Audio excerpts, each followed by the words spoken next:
Hey there, everybody, and welcome to this episode of Unpacking the Backpack. So, let's talk about change. And I really want to dive into 7 ways to empower change. Notice I'm not talking about buy in. I'm not a very big fan of buy in. You shouldn't have to sell a better way to do things. And when we think about change, we're often looking for buy in. And that requires, carrots and sticks, if then rewards. So when we think about change, change begins with you. We do things, when we do things a certain way, we often become comfortable, especially if we are satisfied with the result. While this might seem perfectly fine on the surface, the truth is that progress can become stagnant.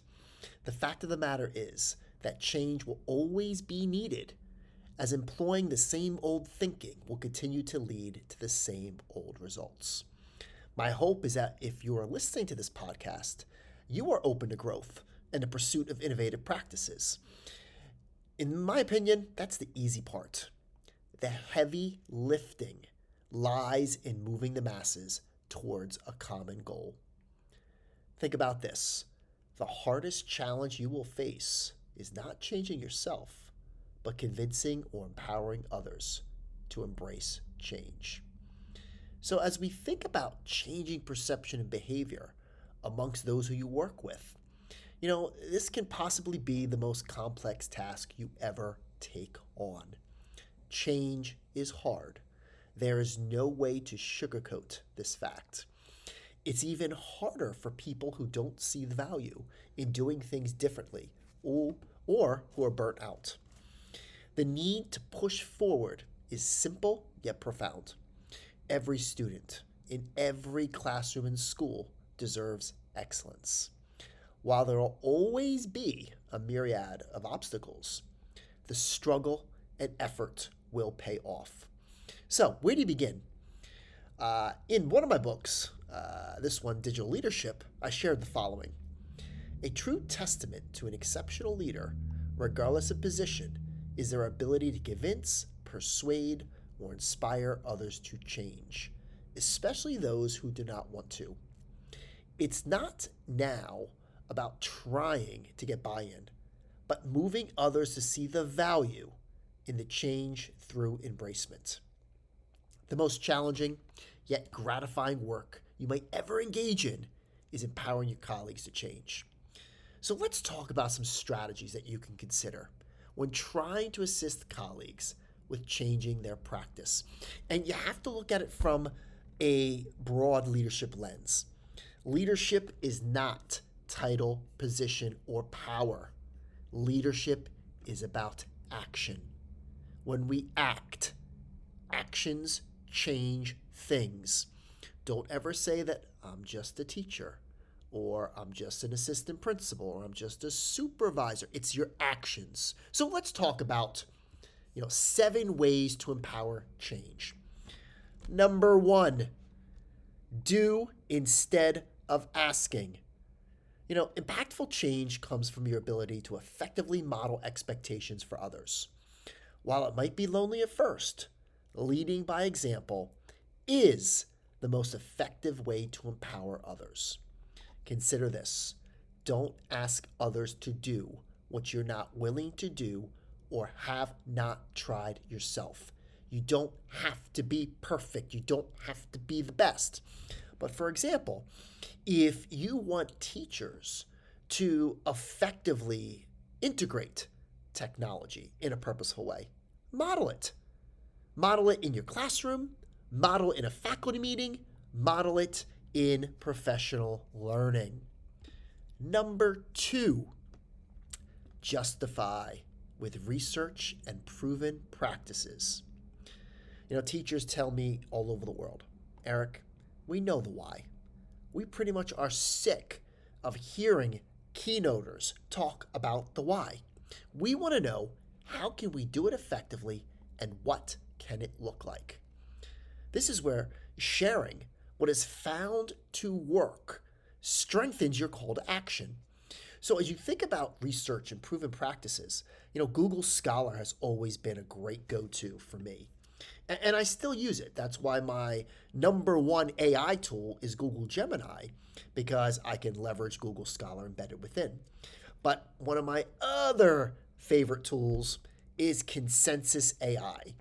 Consensus AI searches peer reviewed research and can give you the pro and con for almost every single strategy. So when you think about change, use Google Scholar, use Consensus AI, and justify the process. But also proven practices. One of the best compilations of research is visible learning. And you can look at high effect size curated by Dr. John Hattie to really look at proven practices. We don't have to reinvent the wheel, everybody. We can access the research and the practices to help empower people to change. Number 3, focus on the what if. Tackle fears and resistance head on to alleviate concerns by being ready to counter any yeah, but responses.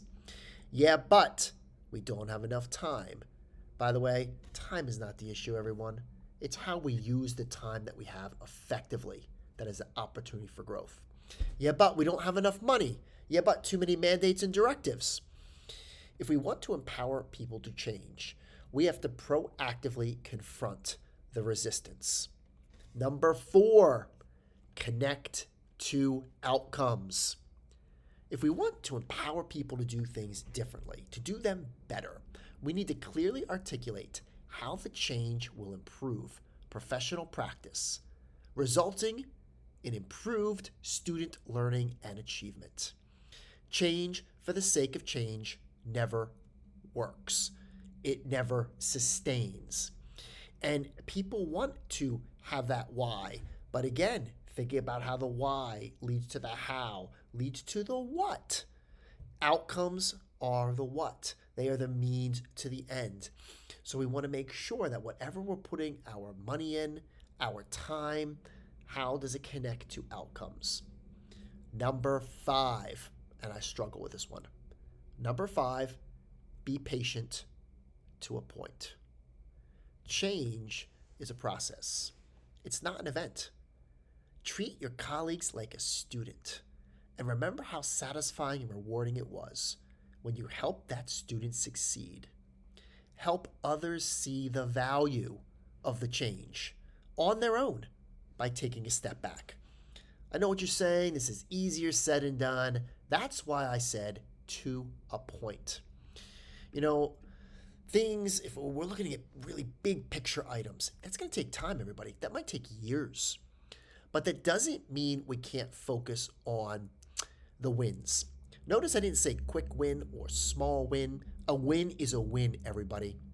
And I think we want to focus on how we look to string together several wins that are going to help be a piece in the puzzle for that larger change event.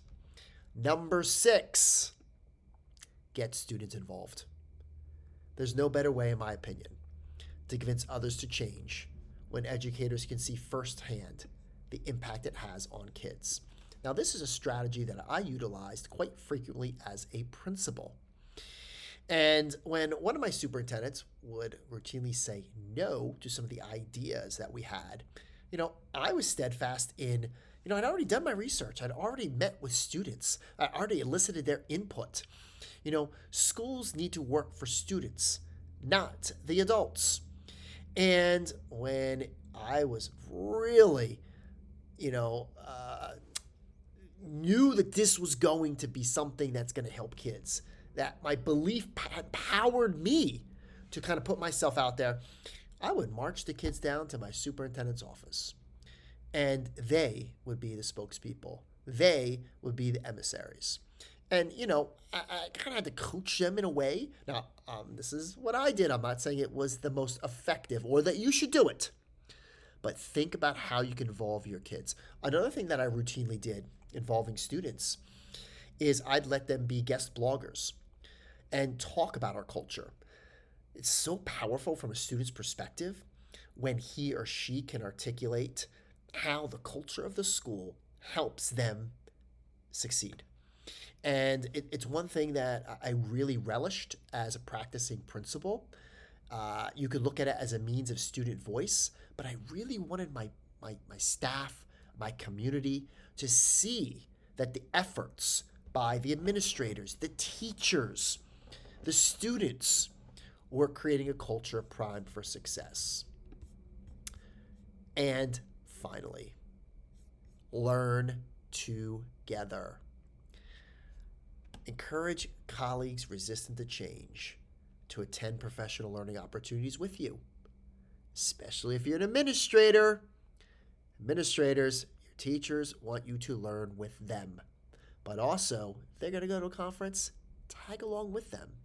If that doesn't work, make sure you present what you learned at any recent learning experience. You can do that during a faculty meeting, you can do it one-on-one, but you want to learn together. Another great example is PLCs. If teachers are expected to have PLCs, are you as leaders in your own PLC and modeling? We did that. The administrators across my district, we all formed our own admin PLC. So when our teachers had time to meet, we were meeting as well. As with any advice, context matters. Keep this in mind as you look to implement the strategies presented during this podcast. When it's all said and done, always remember that the most difficult work with the change process involves moving the masses to scale the initiative for the betterment of all learners. And if you're willing to put in the time and work while acknowledging some of the aggravation and stress that naturally comes with dealing with difficult people, a potential positive outcome will be that much sweeter. So, quick review, 7 ways to empower change. Number 1, do the work. Number 2, justify the process. Number 3, focus on the what if. Number 4, connect to outcomes. Number 5, be patient. Number 6, involve students. And number 7, learn together. Everyone, thanks for joining me on this episode of Unpacking the Backpack. And if you want to dive more into the change process, be sure to check out my book, Digital Leadership, on Amazon. Until next time, keep making a difference in the lives of students.